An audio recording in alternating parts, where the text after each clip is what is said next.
Hello बच्चों, तो क्या हाल चाल? बढ़िया सब। अगला टॉपिक हम लोग पढ़ने वाले हैं एक समान वैद्युत क्षेत्र में रखे वैद्युत ध्रुव पर लगने वाले बलों का आघूर्ण। अब देखो, हेडिंग का मतलब समझो। हम पहले तो क्या लेंगे? एक समान वैद्युत क्षेत्र।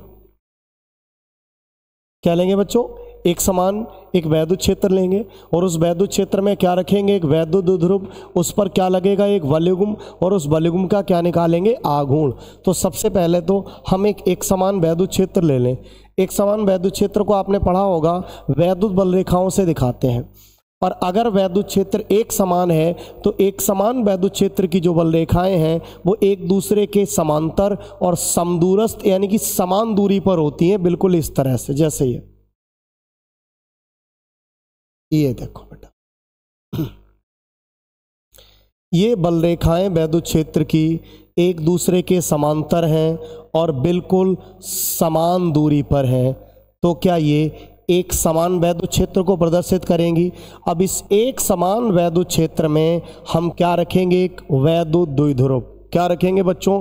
वैद्युत द्विध्रुव। ये हमने लो वैद्युत द्विध्रुव रख लिया। ये हमने वैद्युत द्विध्रुव यहां रख लिया। वैद्युत द्विध्रुव, ये इसका प्लस क्यू आवेश है और ये इसका माइनस क्यू आवेश है। एक सिरे को नाम क्या दे देते हैं? ए, और दूसरे सिरे को नाम बी। और इन आवेशों के बीच की जो दूरी है वो कितनी होती है? 2L।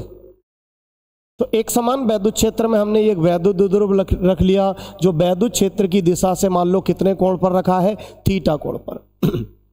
अब इस वैद्युत द्विध्रुव में कितने आवेश हैं बेटा?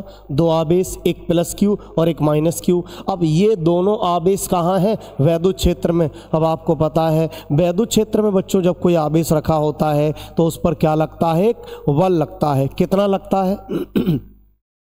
E बराबर F/Q से अगर हम देखें तो F बराबर क्या होता है? QE। यानी कि Q आवेश अगर E वैद्युत क्षेत्र में है तो उस पर बल कितना होगा? F बराबर QE। तो ये Q आवेश यहाँ, ये एक समान जो वैद्युत क्षेत्र है वो मान लो कितना है? E। तो ये Q आवेश प्लस Q E वैद्युत क्षेत्र में है तो इस पर भी बल F बराबर कितना होगा? QE माइनस Q आवेश। वैद्युत क्षेत्र तो एक समान है, अगर यहाँ E है तो यहाँ भी E है, तो इस पर अगर बल निकालें तो भी F बराबर कितना होगा? QE, क्योंकि बल सदिश राशि है और सदिश राशि का मान निकालते वक्त आवेश के चिन्ह से हमारा कोई लेना देना नहीं है, क्योंकि आवेश का चिन्ह वहाँ केवल दिशा को प्रदर्शित करता है, उसका परिमाण से कोई लेना देना नहीं है। कहने का मतलब है यहाँ प्लस Q आवेश पर भी बल F बराबर QE होगा और माइनस Q आवेश पर भी बल F बराबर QE होगा। अब हम बात करते हैं इस बल की दिशा क्या होगी। बल की दिशा क्या होगी, जरा ध्यान दो।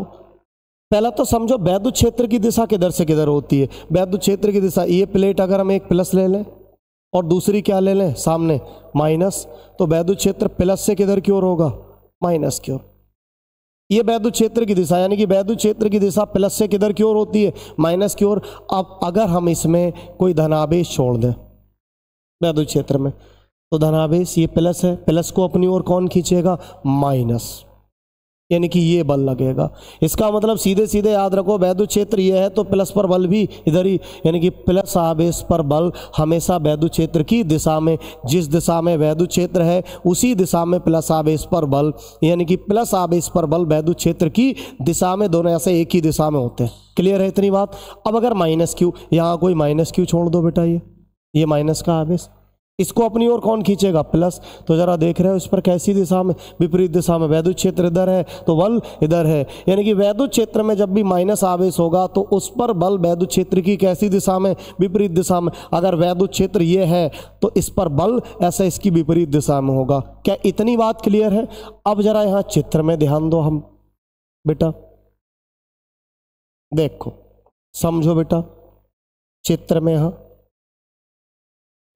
ये प्लस क्यू आवेश है ई वैद्युत क्षेत्र में, तो इस पर बल हम समझ चुके हैं F बराबर QE होगा। किधर? वैद्युत क्षेत्र की दिशा में। तो वैद्युत क्षेत्र तो ये है तो यही तो लगेगा F बराबर QE, ये वैद्युत क्षेत्र की दिशा में लग गया इस पर बल। ये माइनस क्यू आवेश है, बल इस पर भी F बराबर QE होगा क्योंकि दोनों समान वैद्युत क्षेत्र में है और दोनों आवेशों के परिमाण समान है। तो बल इस पर भी F बराबर Q ही, लेकिन इस पर वैद्युत क्षेत्र की कैसी दिशा में, विपरीत दिशा में, तो वैद्युत क्षेत्र ये है तो इस पर बेटा ये विपरीत दिशा में बल हो गया F बराबर Q ही, F बराबर Q ही। अब जरा समझो, ये दोनों बल बराबर है F बराबर Q ही, ये भी F बराबर Q ही और ये भी F बराबर Q ही, लेकिन दिशा दोनों की क्या है, विपरीत। अब आप कहोगे बराबर और विपरीत बल तो निरस्त हो जाते हैं, नहीं बेटा, ऐसा हमेशा नहीं होता है कि निरस्त हो जाए। अब इसको समझो, कब निरस्त होते हैं और कब नहीं होते हैं, जरा आपको समझो। मान लो ये कोई बेंच है, ये बेंच है, कोई मेज है। अब आप मान लो कोई एक छात्र इसको इधर खींच रहा है F बल से, दूसरा इसके विपरीत दिशा में खींचे F बल। बताओ, ये इधर खींच रहा है, ये इधर, क्या इस पर कोई फर्क पड़ेगा? क्या ये कहीं भी खींचेगी? नहीं बेटा, ये खींचने वाली नहीं है। इसका मतलब क्या है, इन दोनों बलों ने एक दूसरे को क्या कर दिया, निरस्त, एक दूसरे को निरस्त कर दिया। अब अच्छा, यही दोनों बल फिर से थोड़े दूसरे तरीके से लगाते हैं इस बेंच पर, इसी बेंच पर। एक बल ऐसे लगाओ F और एक बल ऐसे लगाओ F। अब भी दोनों बल बराबर हैं और विपरीत हैं, क्या निरस्त होंगे? अगर निरस्त हो जाएंगे तो इन बलों का इस वस्तु पर, इस बेंच पर, इस मेज पर कोई प्रभाव नहीं पड़ेगा। लेकिन आप देखो, जैसे ये बल लगाओगे, ये सिरा ऐसे करके इधर घूमने लगेगा, ये इधर, मतलब ये वस्तु अपनी जगह पर ही ऐसे घूमने लगेगी। इसका मतलब है ये दोनों बल निरस्त नहीं हुए, ये इसको घुमाने लगे। तो ये दोनों बल ही, इस तरह के बल ही मिलकर क्या बनाते हैं, वलयुग्म। अब आप कहोगे ऐसे कि हम बार बार करके देखेंगे, कब घूमेगी वस्तु, कब नहीं देखेगी, घूमेगी। तो जरा समझो, यहाँ ये दोनों बल बराबर और विपरीत है और साथ साथ इनकी क्रिया रेखाएं, क्रिया रेखा का मतलब जिस रेखा में, जिस लाइन में बल कार्य कर रहा है, वो लाइन, वो रेखा क्रिया रेखा कहलाती है। तो जरा देखो, क्या दोनों की क्रिया रेखाएं एक हैं? दोनों की क्रिया रेखाएं एक हैं।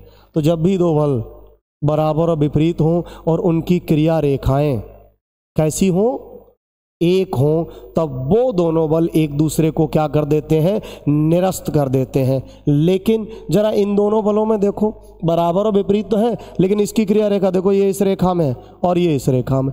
क्या दोनों की क्रिया रेखाएं अलग अलग हैं? तो इस तरह के बल जो बराबर और विपरीत तो हों, लेकिन उनकी क्रिया रेखाएं कैसी हों, अलग अलग हों, क्रिया रेखाएं कैसी हों, अलग अलग हों, तो ऐसे बल ही मिलकर क्या बना लेते हैं, वलयुग्म। और इस वलयुग्म के कारण वस्तु स्थानांतरित गति नहीं करती, वलयुग्म के कारण वस्तु अपनी जगह पर रहते हुए ही घूर्णन गति करती है, यानी कि अपनी जगह पर ही बच्चों क्या करने लगती है, घूमने लगती है। ये वलयुग्म का प्रभाव होता है। तो यहाँ अब जरा हमारे चित्र में देखो, क्या इन दोनों बलों की क्रिया रेखाएं जरा देखो, एक की क्रिया रेखा तो ये जा रही है और एक की ये जा रही है। क्या दोनों की क्रिया रेखाएं सेम है, अलग अलग है? तो आपको देख रहे होंगे साफ साफ अलग अलग है। जब अलग अलग है तो ये दोनों बल मिलकर क्या बना लेंगे, वलयुग्म बना लेंगे। क्या बना लेंगे, वलयुग्म बना लेंगे। और इस वलयुग्म का क्या निकालना है, आघूर्ण। और बेटा वलयुग्म के आघूर्ण का सूत्र आपने 11th में पढ़ा होगा। वलयुग्म का आघूर्ण हम टाव से लिखते हैं और टाव बराबर, इन दोनों बलों में दोनों बराबर है तो कोई एक बल ले लो और उस एक बल की इन दोनों के बीच की लंबवत दूरी से गुणा करा दो। तो बल तो हमने दोनों निकाल लिए, इनके बीच की लंबवत दूरी कौन सी होगी? लंबवत दूरी का मतलब बिल्कुल सीधी सीधी दूरी, जैसे यहाँ एक बल ये है, एक ये है, तो ये निकाल लो, ये लंबवत दूरी है। ABC नाम दे दिया, तो लंबवत दूरी कौन सी हुई, AC। अब जरा देखो, ये यहाँ थीटा है, ये तो ये भी तो वैद्युत क्षेत्र की दिशा से दो ध्रुव कितने कोण पर है, यहाँ थीटा कोण पर, ये कोण भी थीटा हो गया। अब जरा देखो इसको, ये समझ चुके हम पूरा डेरिवेशन। अब इसको शुरुआत से लिखना कैसे होता है मैं एग्जाम में, इस बात पर जरा विशेष ध्यान दो। देखो, अगर थ्योरी की बात करें तो थ्योरी किसी भी डेरिवेशन में कहीं से रटनी नहीं होती फिजिक्स की, आपको चित्र से ही लिखना होती है। जैसे इसमें क्या लिखोगे आप, माना एक वैद्युत द्विध्रुव AB जो एक समान वैद्युत क्षेत्र E में वैद्युत क्षेत्र की दिशा से कितने कोण पर रखा है, थीटा कोण पर रखा है। अब थीटा कोण पर रखा है, इसमें बल कितने हैं, 2, इसमें आवेश कितने हैं, 2 हैं। तो ऐसा करो, पहले प्लस Q आवेश पर बल निकाल लो। किस पर बल निकाल लो, प्लस Q आवेश पर बल, प्लस Q आवेश पर बल F बराबर Q आवेश E वैद्युत क्षेत्र में, तो हम समझ चुके थे F बराबर QE तथा माइनस Q आवेश पर बल F बराबर परिमाण लेंगे इसका, तो माइनस Q का भी Q, ये भी समान वैद्युत क्षेत्र में, तो F बराबर QE। इतनी बात लिख ली हमने। तो सबसे पहले तो हम क्या बताएंगे, माना एक वैद्युत द्विध्रुव एक समान वैद्युत क्षेत्र E में वैद्युत क्षेत्र की दिशा से कितने कोण पर रखा है, थीटा कोण पर। उसके बाद हम इसके प्लस Q आवेश पर बल निकालेंगे, फिर माइनस Q आवेश पर बल निकालेंगे। दोनों निकाल लिए। उसके बाद जरा यहाँ चित्र से ध्यान दो, चूंकि ये दोनों बल बराबर तो है बराबर QE और विपरीत भी हैं, लेकिन इनकी क्रिया रेखाएं कैसी हैं, अलग अलग हैं। अतः ये दोनों बल मिलकर क्या बनाएंगे, एक वलयुग्म। क्या बनाएंगे, वलयुग्म। और इस वलयुग्म को कहते हैं हम प्रत्यानयन वलयुग्म। क्या कहेंगे, प्रत्यानयन वलयुग्म। और ये प्रत्यानयन वलयुग्म करता क्या है, इस वैद्युत द्विध्रुव को घुमाकर वैद्युत क्षेत्र की दिशा में लाएगा। और जैसे ही वैद्युत क्षेत्र की दिशा में लाए, ये वैद्युत क्षेत्र है, ये ऐसे था, अभी तो ठीक है, ये ऐसे लग रहा है बल, ये ऐसे, ये वलयुग्म है। जैसे ही इसको घुमाएगा ऐसे घूमते हुए जैसे ही यहाँ आया ऐसे, तो अब जरा देखो, ये F बराबर QE इधर, ये ऐसे आ जाएगा। क्या अब दोनों की क्रिया रेखाएं एक हो जाएंगी, यानी कि अब वलयुग्म समाप्त हो जाएगा। यानी कि जो वलयुग्म का काम है वो वास्तव में द्विध्रुव को घुमाकर वैद्युत क्षेत्र की दिशा में लाना है, और दिशा में लाते ही वलयुग्म फिर समाप्त हो जाता है, वलयुग्म जीरो हो जाता है। तो इतनी बात क्लियर है। तो अब यहाँ मैंने थ्योरी क्या बताई, मैं लिख नहीं रहा हूँ, यहाँ बोल रहा हूँ ओरली, आप लिख सकते हैं यहीं से। चूंकि ये दोनों बल बराबर व विपरीत हैं तथा इनकी क्रिया रेखाएं अलग अलग हैं, अतः ये दोनों बल मिलकर एक वलयुग्म बनाते हैं। इस वलयुग्म को प्रत्यानयन वलयुग्म कहते हैं। इस वलयुग्म के कारण वैद्युत द्विध्रुव अपनी स्थिति में घूमने लगता है। मतलब इस वलयुग्म के कारण कौन सी गति होगी, घूर्णन गति। अब हम इस वलयुग्म का आघूर्ण निकालेंगे। अतः प्रत्यानयन